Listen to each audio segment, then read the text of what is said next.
नमस्कार दोस्तों। स्वागत है आप सभी लोगों का मेरे YouTube चैनल अरुण अकेडमी में। आज का हमारा टॉपिक है ब्रायोफाइटा। ठीक है, ब्रायोफाइटा अर्थात ब्रायोफाइटा किसे कहते हैं और इसका हमारे लिए जो है आर्थिक महत्व क्या होता है या ब्रायोफाइटा का आर्थिक महत्व क्या होता है। तो इस वीडियो के अंतर्गत हम देखने वाले हैं कि ब्रायोफाइटा और उसका आर्थिक महत्व। तो चलिए स्टार्ट करते हैं। तो ब्रायोफाइटा क्या होते हैं? ऐसे पादप जो जल, ठीक है, यहाँ पर जन्म लिख गया है, क्या है यहाँ पर? जल। ठीक है, तो ऐसे पादप जो जल व स्थल दोनों पर पाए जाते हैं उन्हें ब्रायोफाइटा के अंतर्गत रखा गया है। ठीक है, अर्थात हम ऐसे भी कह सकते हैं जिस प्रकार से मेढक होता है। मेढक क्या होता है? पानी में भी रहता है और भूमि पर भी रहता है ना, स्थल पर भी रहता है।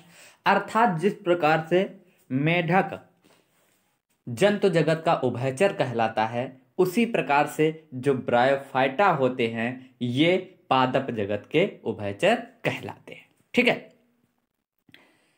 आगे देखते हैं कि जो ब्रायोफाइटा है ये दो शब्दों से मिलकर बना है। ब्रायोफाइटा दो शब्दों से मिलकर बना है। पहला है ब्रायोन जिसका अर्थ होता है मांस, और दूसरा है फाइटान, उसका अर्थ क्या होता है?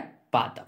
ठीक है, अर्थात जो ब्रायोफाइटा है वो दो शब्दों से मिलकर बना है, ब्रायोन प्लस फाइटॉन, जिसका अर्थ होता है मांस या पादप।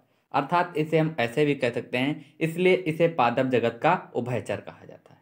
अगर ये क्वेश्चन कह दिया जाए कि जो ब्रायोफाइटा है इसे पादप जगत का उभयचर क्यों कहा जाता है, तो क्यों? क्योंकि ये जो पादप होते हैं वो जल में भी उगते हैं और मृदा अर्थात भूमि पर भी उगते हैं। ठीक है, तो जल और स्थल दोनों पर उगने के कारण इन्हें पादप जगत का उभयचर कहा जाता है। अब हम कुछ सामान्य कैरेक्टर्स देखेंगे। ब्रायोफाइटा के सामान्य कैरेक्टर्स क्या हैं, मतलब सामान्य लक्षण क्या है। तो पहला लक्षण यह है कि ये प्रायः जो है नम, ये प्रायः नम एवं छायादार स्थानों, पर्वतों, चट्टानों एवं मृदा पर पाए जाते हैं। अर्थात ये जो ब्रायोफाइटा होते हैं ये कहाँ कहाँ पाए जाते हैं? तो नम एवं छायादार स्थानों, चट्टानों पर, पर्वतों पर और मृदा पर पाए जाते हैं। ठीक है, सेकंड पॉइंट हो जाएगा कि ये जो ब्रायोफाइटा होते हैं इनमें ना ही जड़ होती है, ना ही तना होती है, ना ही पत्ती। ये तीनों स्पष्ट रूप से नहीं पाए जाते हैं। अर्थात कह लीजिए इनमें सत्य जड़, तना व पत्ती नहीं पाई जाती है। ठीक है, अगला नेक्स्ट पॉइंट हो जाएगा हमारा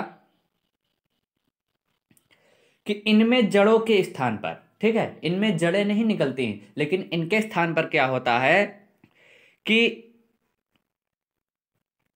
एक कोष की, कैसी?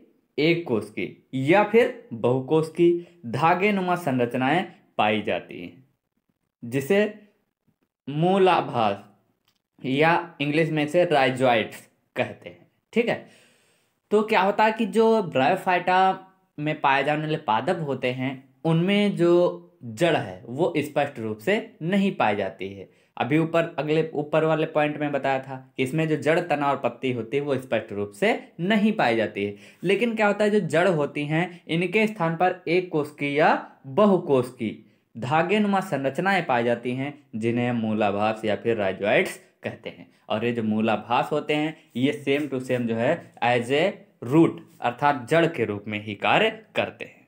अगला पॉइंट है हमारा ब्रायोफाइटा का आर्थिक महत्व। तो अब हम देखने वाले हैं कि ब्रायोफाइटा का जो आर्थिक महत्व है वो किस प्रकार से होता है। ठीक है, तो ब्रायोफाइटा का निम्नलिखित आर्थिक महत्व होता है। नंबर पहला पॉइंट है बागवानी के रूप में। किसके रूप में? बागवानी के रूप में। अर्थात कुछ ब्रायोफाइट्स जैसे मांस तथा स्फेगमन का प्रयोग जो है बागवानी में किया जाता है। ठीक है, अर्थात ये जो मांस होता है और स्फेगमन होता है इसका प्रयोग हम बागवानी के रूप में करते हैं। ठीक है, नेक्स्ट सेकेंड पॉइंट है मृदा निर्माण या मृदा संरक्षण में। तो कुछ ब्रायोफाइटा लाइकेन के साथ मिलकर चट्टानों पर उगकर उसे मृदा में परिवर्तित कर देते हैं। अर्थात यह पादप जो है अनुक्रमण में महत्वपूर्ण भूमिका निभाते हैं। ठीक है, मतलब दूसरे पॉइंट का कहना यह है कि जो ब्रायोफाइट्स होते हैं वो लाइकेन के साथ कहाँ पर, चट्टानों पर उग जाते हैं। चट्टानें कैसी होती हैं, कठोर होती हैं, और ये जब उग जाते हैं तो उस स्थान पर जो मिट्टी है वो भुरभुर हो जाती है। ठीक है, अर्थात कह लीजिए उसमें उर्वरा शक्ति आ जाती है और उसका प्रयोग हम खेती के रूप में भी या कह लीजिए किसी भी प्रकार किया जा सकता है। ठीक है, नेक्स्ट अगला पॉइंट है औषधि के रूप में।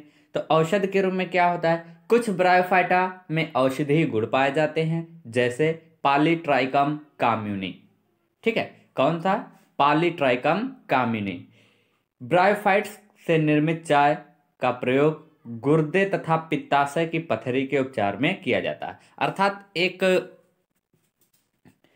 ब्रायोफाइटा है जिसका नाम है पॉलीट्राइकम काम्युनी, इससे बनी जो चाय है उसका प्रयोग जो है हम किस में करते हैं, गुर्दे और पित्ताशय की पथरी के उपचार में करते हैं। ठीक है, अगला पॉइंट